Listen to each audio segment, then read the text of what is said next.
He's Rick Tyler. And he's Dan Cashman. And I'm Dr. Heather Evans. And I'm Sharon Gottlieb of Tensegrity. And we're on the Ric and Dan Show. In Maine, we often hear, "You can't get there from here." These are the stories of the risk takers, The trailblazers. those who turn obstacles into opportunities every day and found their way to get there from here. And today, they're on the Ric and Dan Show. Sharon, Dr. Heather, I'm old. It's too late for me. But in the name of everything that's good and holy, can you do something for Dan? Well, it depends. Yeah. It really depends. I don't know how to take that. You both have been in this room for like 5 minutes before we started talking. You've seen this. You see what you have to work with. But that must be what it's like when someone comes into your business for the first time. If they can be brave enough to step foot through the door. That is definitely one of the major factors, is being brave enough to step through the door, because there's a lot of misconceptions about aesthetic medicine, even to begin with, and wellness medicine. Who's more frightened to step through the door, a man or a woman? A man. Why? Ooh. You thought they were just going to be easy questions now, didn't you? Did. Well, I think that men think that aesthetic medicine and wellness, they're going to walk in and it's going to be super frou-frou and not for them, and they're going to feel out of place. And, you know, it's not mainstream for a man to, at this point in time, feel like that's their home. How would you counter that? If you run into a guy at a chamber after hours and they ask you what you do and they say, I don't know if that's for me. What's your response to that? Well, there's so many things that we do at Tensegrity that I think are not well known around Bangor. And it really, the focus is in wellness. See, already you've got to dispel a myth. You're right. The myth would be that you're all about making people look their best, but it's more than just looks. It's way more. What these ladies do at Tensegrity is amazing. Everything they do revolves all around wellness and health and making yourself feel the best ever. Yes, you're going to look great too, but in order to look great on the outside, you got to feel good on the inside. And that's always been Dr. Evans' first and foremost. Make them feel good on the inside so that we can make them feel good on the outside. And you did family medicine prior to this. What got you into this practice of medicine? So I was in family medicine for 20 years. And when I got into medicine, it was all about preventative care. I wanted to really help people focus on their health. And in family medicine, we had the opportunity to do that, but I also felt like we had to focus a little bit more on disease processes. But as I got further along in my career, I really realized that that is really what I truly wanted to focus on. And so I started by doing some skin health, and that was kind of a niche that I was able to kind of take in on my own. So I did a lot of skin health. I did more courses on skin health, and that was kind of my first foray into things. I had already been doing health in terms of hormones and all the things that keep us going. But I wanted to do a little bit more niche medicine, and getting into aesthetic was kind of that first step for me to the full picture of the whole human body being well. Because it is true. You start from the inside out, but when you feel your best, you look your best. And people, sometimes the first step to feeling best is taking the step forward to look better. See, Rick, I feel great. And it hasn't translated yet. And you look great. Is it harder to make someone feel good on the inside than to help them look their best on the outside? I think that sometimes that is absolutely true. And again, the follow up with that one syllable killer question. Why? A lot of women, when they call, and men when they call, one of the first things that they talk about is, what can you do for me? So when they call us and they ask, what can you do for me? I ask, what do you need? I don't feel good. What doesn't feel good? You know, I'm sluggish. I'm tired. So then we put it together. Us girls at the front desk put it together and kind of figure out who they need to see. Do they need to see Dr. Evans for a lab draw to figure out what's really going on with them? Once they have that and Dr. Evans meets with them, learns what's going on with them, and has her labs in front of them, it takes off from there. It can start as easy as they're deficient in vitamin B and D, or they need some hormone replacement therapy, or maybe just some IVs to get them hydrated again. Once we release them to the girls, it takes off. This isn't cosmetics. This is science. It is science. Beautiful. It's absolutely science. And that's why I love it so much. I love what I do because it's all grounded in science. I failed science. I did too. Yeah, really? Oh. And gym. But here I am. What were you good at? Personal training and talking. But wait a minute. Whoa. Stop, rewind, play. Yeah. I wasn't good at gym, but I'm great at personal training. Yep. Isn't that the craziest thing? I'm sorry. Can you put that back in the Yahtzee cup and shake I sure it can. and roll it out for Listen, me? when you're in high school, right, and you have a boyfriend, and gym class is right before you see your boyfriend, I'm not going to get all sweaty. I failed. Sorry. Doc, what was your strength in school? Oh, I was a nerd. I'll be honest about it. I loved all the sciences. I loved biology. I loved chemistry. I even loved math. I loved math. They say when you're good at math, you can be good at science, but I was the exception. I was great at math. Straight A student in math, failed science. So, Doc, you first. When you were a kiddo, you were the nerd. Did you see yourself doing what you're doing today? I'm No. guessing the answer is no. No. When did the switch happen? I think no, I won't even say that because my parents were actually kind of shocked when I said that I wanted to go to medical school. I always loved nutrition. We grew up talking about health all the time because my father's super focused in nutrition and health. He's a dentist. I did not want to do dentistry. Didn't want to be in people's mouths. That was not my thing. I knew that. But I think once I got into later years in high school, I was like, maybe nutrition is what I want to do. And I thought about it. I'm like, no, if I'm going to do something, I'm going to do something all the way. So I'm going to go to medical school. That conversation you had with your parents, was that at the dinner table at the time? Were you in a car? How did that go over? My mom I think we were at the dinner table and my mom just kind of stopped and just looked at me and then looked at my father and and then my dad just kind of looked at me and he's like, oh, seriously? Okay. All right. And that was kind of it. Meanwhile, in their brains, they're now doing a whole lot of math. Yeah, exactly. Was that a difficult conversation to have? Because I feel like the conversation to say I want to go to medical school is a lot better than saying I'm dropping out of school and I'm going to be a musician or something like that, where there's a lot of uncertainty. This feels like a pretty solid path. Yeah. I think once they could wrap their brains around the fact that it was mostly my mom. My mom was the one that was like, ooh, Heather doesn't like gross things. So I don't know if she can deal with blood. I don't know, all the things. And so I think once she wrapped her brain around that, it was smooth sailing. If this isn't a path that you discovered until a little bit later, when you were a kid, what did you see yourself being? Oh, I wanted to be a horse trainer. I didn't even know that. I think we're all learning something. Yeah, we are. Yeah. Now, aren't we? And that is a leap. Can we talk about the name of the business? Oh, that's Yeah. Yes. And I don't know who wants to take the question. I think we have an idea as to what the name or how the name came to be, but give us the backstory. Yep. So the backstory is, I'm an osteopathic physician. And one of the things that osteopaths are taught is cranial osteopathy. And so I had this one professor who... Cranial osteopathy. See, Write that down. it's those big words. Okay, That was my side hobby in college, Was it? actually. Okay. Yeah. All right. I'm sorry. We interrupted. I apologize. So I had this one instructor. We were doing biodynamics, and he had these beautiful images of the cerebral spinal fluid, and he had these tensegrity structures that, if you know about tensegrity, they're based in architecture. So it's all about these beautiful complex structures that are all balanced and beautiful, but they're dynamic, and they, like, a lot of bridges are tensegrity structures, but there's also like the DNA helix itself is a tensegrity structure. So I loved that. I loved all the visuals. I loved that it kind of balances structure and beauty. And when I was thinking about what to name this business, when I first started it 6 years ago, that just kept popping up in my head. And I actually had a few people close to me say, don't name it that. Nobody knows what that is. Nobody knows what that is.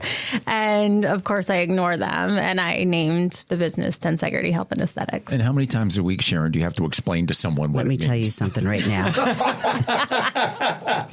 At least 5 times a week. And what she just said, what comes out of this mouth does not even sound anything like that. I'm like, Let's hear your explanation now. Yeah. listen, yes, it's a beautiful name.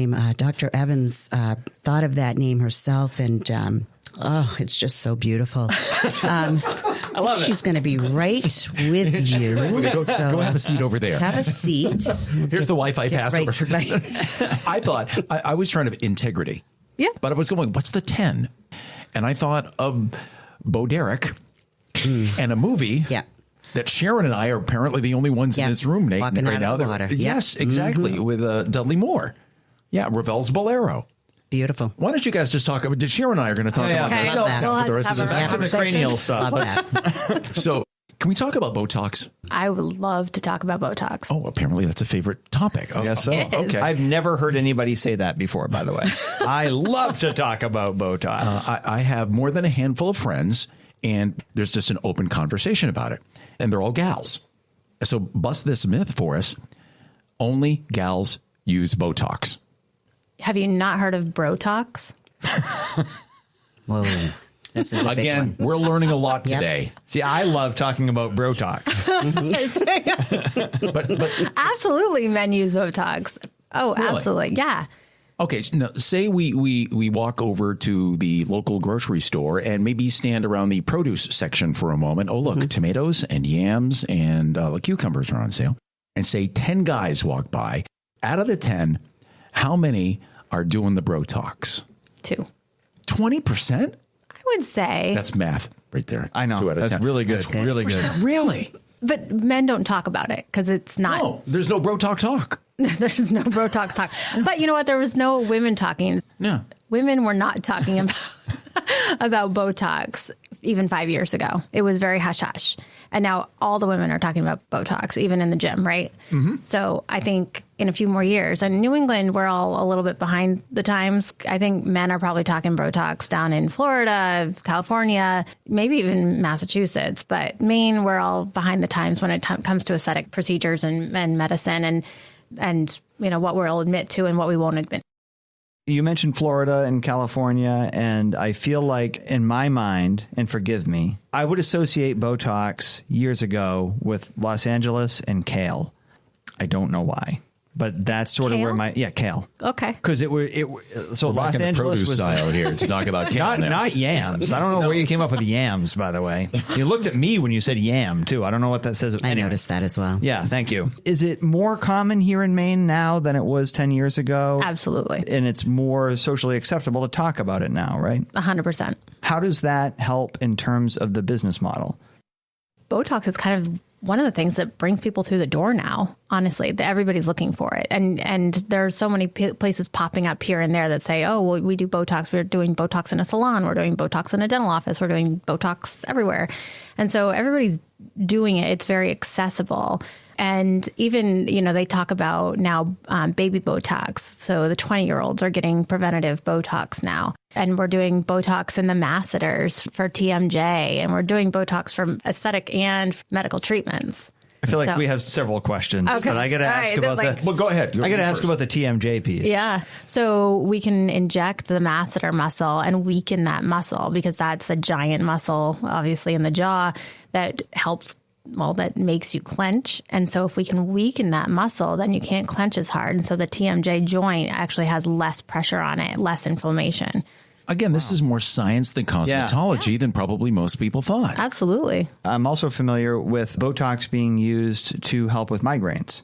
So migraines a lot of times stem from, again, muscular contraction. Botox goes into the muscle. It's not anything it's not skin-based. It's Botox. And that's another common misconception is that Botox goes into the skin. No, it goes into muscle. We're really aiming towards muscle. So when we treat the muscles and relax the muscles around the eyebrows, a lot of people start their migraines from between the eyes because there's nerves that come up right above the eyes and eyebrows, some from behind the head. And so when we can relax those muscles, the migraines improve.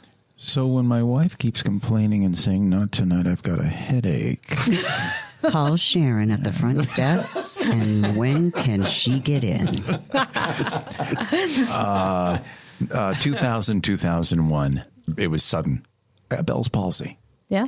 Can you do anything to help someone who has had Bell's palsy? we can help not speed up the healing process, but we can definitely help balance the face, because that's exactly what happens is the face looks imbalanced from the palsy. And so we can treat the other side of the face. That's not that the other side of the face is still active, super active with the musculature like normal, but we can actually use Botox to calm those muscles down.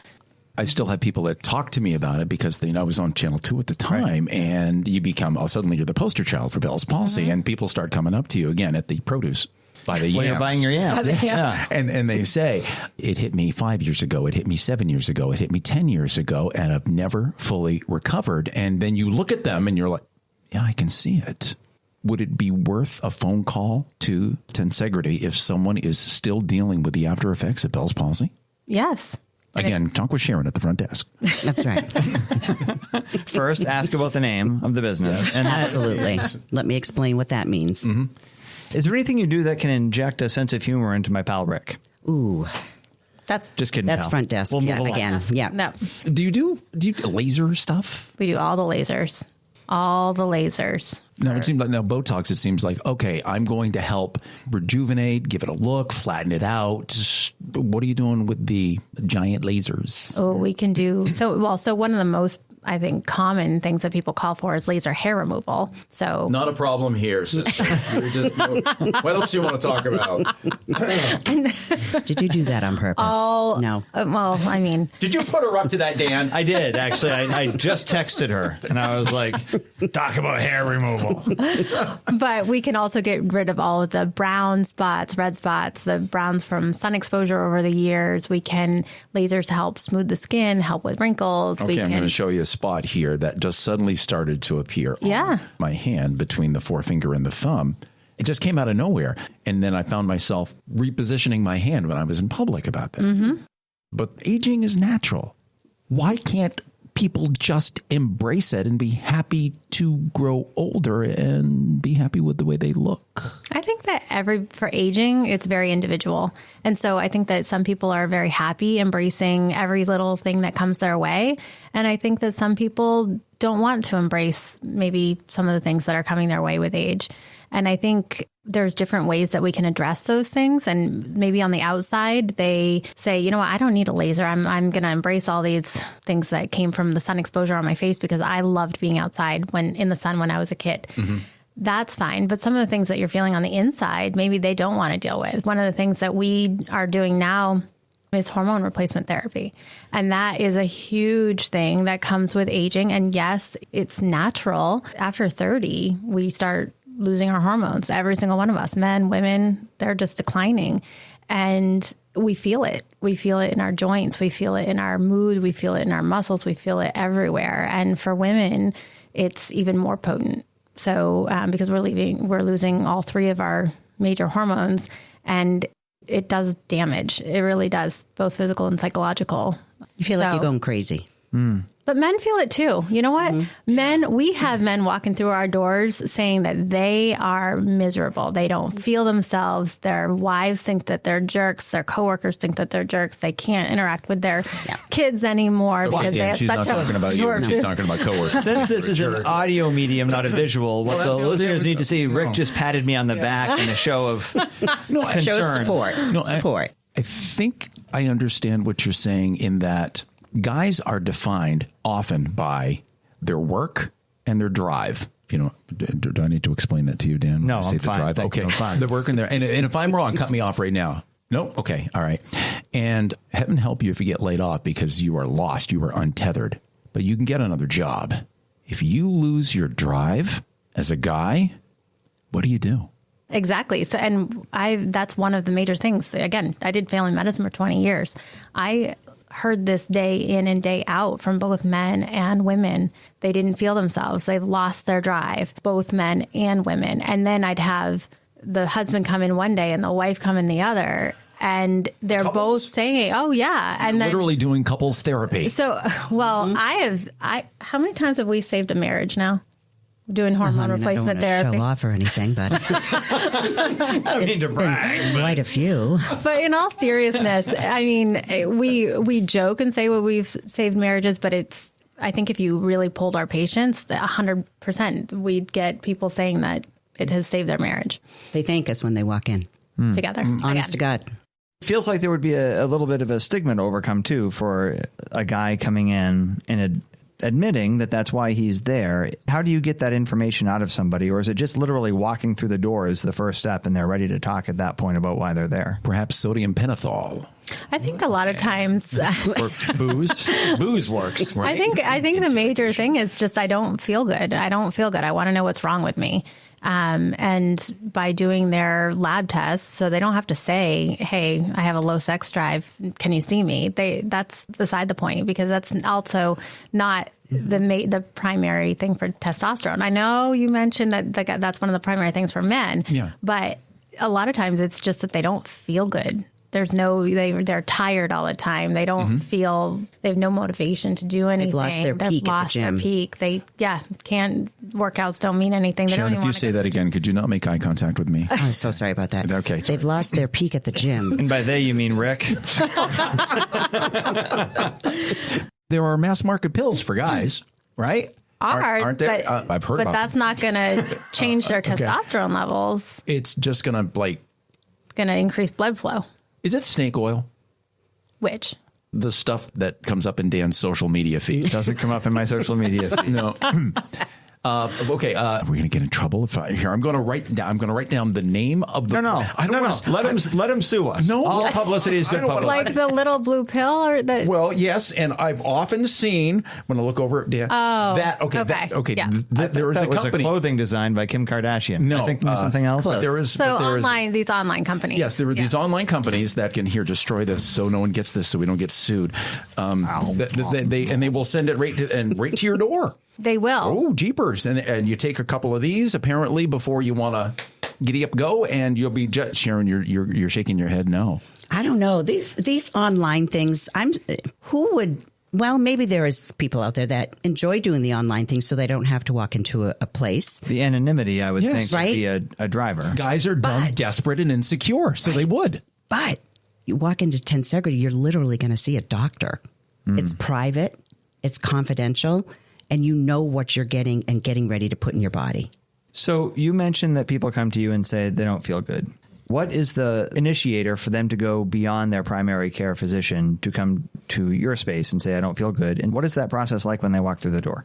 So I think there is a barrier to care right now in really the entire United States. In primary care, there's just and speaking from a primary care provider and being a primary care provider, that we have 20 minutes max to be with our patients, and we're trying to cover their list of 15 things that they have wrong with them, figure out what we're going to do with all those 15 things. Plus, we're supposed to talk about their health and what they can do to make themselves better. So I think timing wise, there's just not that time for the conversation. And then the other piece is that I think a lot of primary care providers right now are not taught hormone health or even wellness. And that's a sad thing to say. It really is. But I'll be honest with you. We get very, very little training in nutrition in medical school. We get very, very little training in hormone health in medical school. I actually recently had a few residents rotate through my office with us.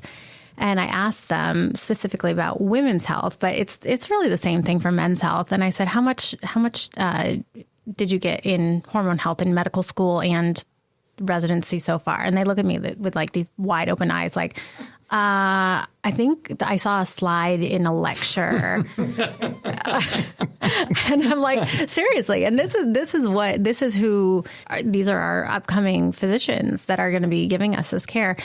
So I think one is providers willing to talk to people about these things, and time constraints. Because if you walk into your primary care and you say, I'm tired, I don't feel good, they'll be like, okay, let's do some labs. But they're also limited to a certain extent, or they think they're limited to what your insurance will cover. So that's another limiting factor too. Even a vitamin D level isn't typically covered by insurance. And vitamin D here in Maine, for example, we find vitamin D levels that are essentially zero. And vitamin D is so important for so many processes in the body. So I could go on forever about that. But can I go back to a question? So there are the mass market pills for the guys. Back to that. No, I get a serious question. Okay. Is there anything on the market for women? No, and that's the problem. See, it was a good question after all. It was a good question. I like that lead. No, but it's a point. Based on what you're describing, guys, okay, I got an issue, and I could hear this talk right now in the gym, in the locker room. Well, just go get this pill, and you're going to be just fine. Okay, well, what if it happens to your spouse? But you know what? But even those little pills aren't treating the root problem. Right. They're just increasing blood flow. So you've already dispelled the myth about what the guys are going through. Yeah. But there's nothing for women except for now there's HRT. Yes. Yes. And it's huge. It's life-changing, truly life-changing. On behalf of all of the men who want to be happily married and dealing with this problem, I can imagine they are thanking you. They Absolutely. are. And then they're coming in because they have to keep up with their wives. So the wives come in feeling like crap. They're scared because their marriage is in trouble because they never want to have sex anymore. Am I allowed to say that? I don't think we'll get sued if you say sex. No. They don't want to have sex Most anymore. of our listeners are 8. Okay, thank God. So they're sad. They cry when they come in and all of this stuff. And I tell them, I'm like, listen, I'm on the pellets. I'm telling you right now, it's life changing. You're going to be chasing him around. He's going to be so happy. He's going to come in here because he's got to learn how he's going to keep up with you. And that's exactly what happens. I'm sorry, I wear headphones for a living, and I've lost some of my hearing. But it really sounded like a moment ago you said, quote, I'm on the pellets. Yes, that's me. Hormone replacement pellets. They're pellets? Yes. That's one form. The ones I have are. What'd you say? They're what? One form. Oh. Yeah. I thought you said fun form. And I was very, well, Fun. Based on what Sharon's describing, Yeah. I'm not going to disagree. I know, but it's a whole new encyclopedia of terminology that I did not have access to prior to today's conversation. Life changing. You also do regenerative medicine. Yes. I know something about this because of one of my other jobs and hearing about it and talking about it, where you literally take parts of your body that are getting the job done and extricate it and then put it in other parts of your body that need the help. I mean, that's one way of describing it. Okay. And it works? For different things. So we can spin down your blood. So what you're talking about is one of the things, we can take your blood, we can spin it down to the platelets, which have all the growth factors in it. And then we can either microneedle it or inject it into things like your skin, your scalp for hair regrowth. And I'm sorry, could you go back to that last point you just made? Hair regrowth. Good. I went to high school with a guy named Harry Growth. He was really a sweet guy. yeah, so all of the growth factors can help trigger the stem cells to start working again. So we have stem cells that encircle the follicle, the hair follicle, and if they reawaken, they can help regrow the hair. So that's the premise behind the growth factors. I need to know a couple of things. One, I need to know a whole lot of things. Yeah. First of all, apparently my social media algorithms are not what you think they are, so I'm going to have to adjust that. Secondly, this sounds like it's insanely successful, and you're doing so many good things for so many people, but I'm sure it was not an easy path to get to where you are today. Yeah, it's been a trip getting to where Tensegrity is closet, now. We started very small. And I think some of the obstacles we've gotten to is, number one, a lot of the stuff that we're talking about, even from Botox, injectables, HRT, regenerative medicine, it wasn't, especially in central northern Maine, it just wasn't really a thing. Nobody was really doing it. There might have been 1 or 2 people kind of dabbling in it, but it wasn't a big thing. And now you see medical spas, kind of popping up everywhere. So we were kind of one of the first ones, especially in central Maine, to start providing some of this.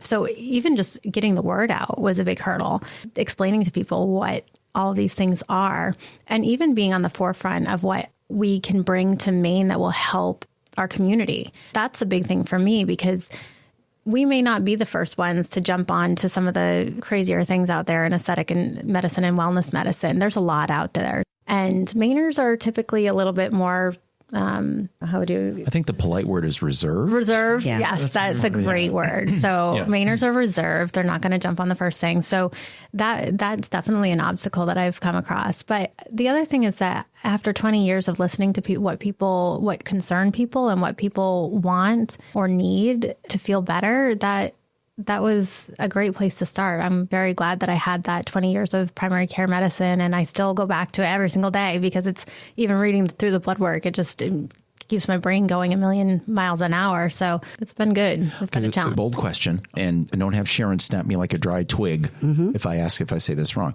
I wonder if in the medical community in reserved Eastern, Central, Northern Maine, there might be some people that would look at what you do and think it's vanity. Whereas you've just explained to us, it's not. It's not cosmetology. It's science. It's not beauty. It's making you feel good inside and outside. It's regenerative medicine. Has there been a time when someone in the medical community has looked at you and maybe thought less of what you're doing compared to what they're doing?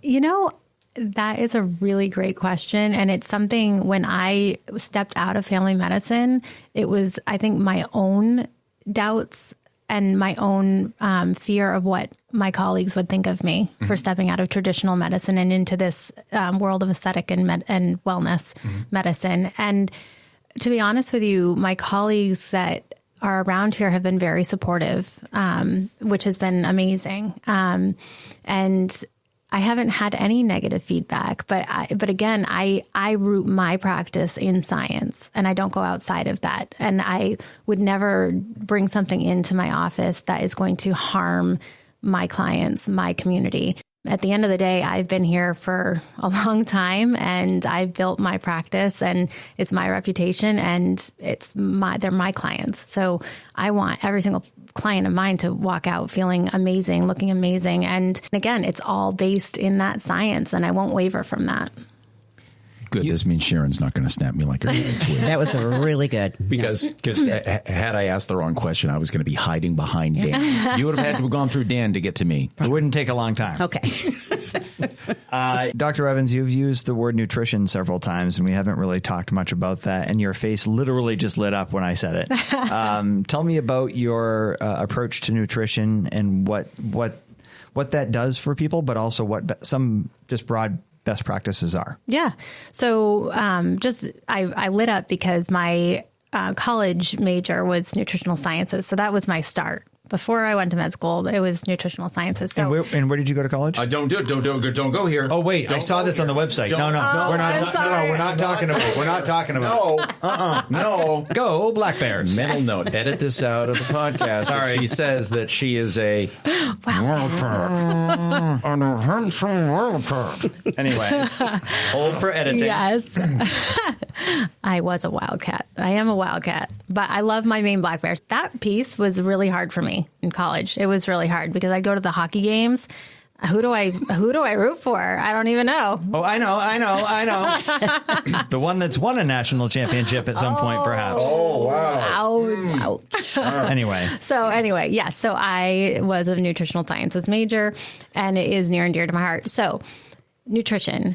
I think that we have learned so many bad habits over the years in terms of fad diets and crash diets. And one of the other things that I actually do is medical weight loss now. And that is, for me, yes, we use a medication to help, but the real basis in medical weight loss is nutrition. It's 1,000% nutrition. You've got to get your nutrition right in order to lose weight. I don't care if you're on whatever medication you're on.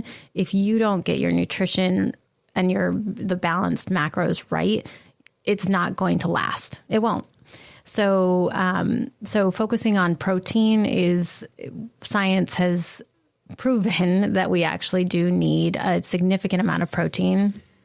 And that's all over everything. Now we see protein, high protein, everything. So, but I don't think that that's a fad. I really don't. It's really important. And I think going back to the basics is eating your fruits and vegetables. Eat your raw fruits and vegetables. Eat your yams. Eat your yams and your kale. Yeah. I mean, I'm a kale convert. I love kale now, but there was a time anyway.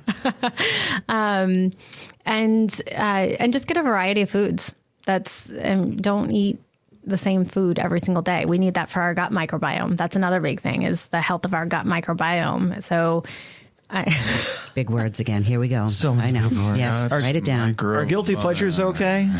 once in a while. Yeah. Absolutely. In moderation, of course. In moderation. What's your favorite guilty pleasures, the two of you? Oh, well, you know what mine is. Yeah, hers is Reese's peanut butter cups. The big cups. We are spirit animals. The big cups.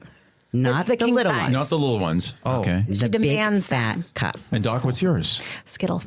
I I love Skittles. They're even banned in some parts of the world. They're so bad for you, but I love them. Had you ever mixed them with M&Ms? No. You get a handful? No. I got to tell you, it's almost like fondue. Oh, you got gosh. the chocolate and you got the fruit. I'm in. It's a poor man's fondue. Or Love poor... I'm going to shut up now. I'm sorry. The look of disapproval I just got from Dr. Evans and Rick, but Not me. yeah, thank you. Skittles is not nutrition, but that's But it has lots of pretty colors. Taste the rainbow, man. Taste the rainbow. Where are you on the occasional consumption of alcoholic adult beverages? I think in moderation. Alcoholic. And what's your definition of moderation? Well, what the American Heart Association tells us. Yeah. So that's what I would go by. In this day and age, everyone's got a phone. Everyone likes to take pictures of themselves. There are a lot of filters. There's catfishing going on. I wonder if someone might come to you and think they need, I'm going to use the air quotes here, help, but they don't. Mm-hmm. Society has made us feel that we all need to look fantastic. Sharon, I'm going to ask you. Has anyone ever come in and said, I need to find out more, where maybe in the back of your mind you're going, you're fine. You don't need anything. Several times. Really? Lots of times. Beautiful people. Yeah. Absolutely stunning. But there's something about them, inside them, that doesn't feel right. And sometimes all it takes is meeting with one of our girls, specifically Dr. Evans. A lot of times when you're going to your physician, PCP, you're rushed because you don't feel heard, right? She will sit with you until you are done. If you don't need it, what you think you need, she will tell you. It's not about money for her. She listens. And she is a nerd, right? Yeah. You're a nerd. She is going to figure out what it's going to take to make you happy and why you don't feel like you look, why you feel like you're not beautiful. She'll figure that all out and come up with a plan for you. And it may be just as simple as meeting with her, chatting with her. Sometimes that's all it takes, honest to God. She's that one. She used to be my PCP. Oh, thanks, Sharon. Oh, you're welcome, sweetheart. How do you feel hearing that, Dr. Evans? I mean, it always like that was why It's I true. loved primary care. And that's what my patients always told me is that, especially when I left, nobody else will listen to me. Nobody else will be there for me. I still get messages from my patients. It's been 2 years and I still get messages regularly from my patients. And it's one of the things that I take pride in. I love to listen to people because everybody, that person that came in off the street that's looking for whatever it is to make them feel more beautiful, even though they're already beautiful, there's something inside of them that they need help with. I bet it's happened. And if so, I want you to tell me about it. Here's the scenario. Okay. You're at Giffords or shopping somewhere, and you look over there on the other side of the room, other side of the store. There's someone that's come to you, and it's someone that you've helped. And you get to see them in this, well, it's them, but it's the best them. And you know it's inside and out. Have you experienced that? And if so, what's it like in your heart? Oh, we've experienced it so many times. And that is probably the best feeling that I can have is to see somebody thriving and loving life and looking how they feel on the inside. And what's even better is when they come up to me at Giffords or wherever I am and throw their arms around me, give me a great big hug and say thank you. And that to me is like the best thing in the world. Yeah. Priceless. And if it's a Giffords, they offer to buy you a cone. I would hope so, because I would be. They have Reese's peanut butter. Absolutely. Skittles too. Skittles on top. Absolutely. Are your parents still around? They are. How do they feel now after having that difficult conversation more than 20 years ago? How do they feel now? Well, if I can keep up with them, I mean, they're constantly on the go. So, I mean, once I pin them down, if they're actually home, then we have great conversations and they're doing great. And they are very proud of where I've come from. They were proud. My mom was proud that I made it through med school, especially gross anatomy. And I actually loved gross anatomy. But yeah, they're very happy with it. And a quick follow-up, how do they feel about the name of the business? No comment. They didn't have it. Thanks for listening to the Ric and Dan Show. Might not be here next time. I'm getting my bunions sanded. Ew. If you like what you heard, don't suppose you'd click that subscribe button. And maybe leave us a review on your favorite listening platform. 5 stars are our favorite. And next time you hear someone say, You can't get there from here. you tell them to listen to the Ric and Dan Show.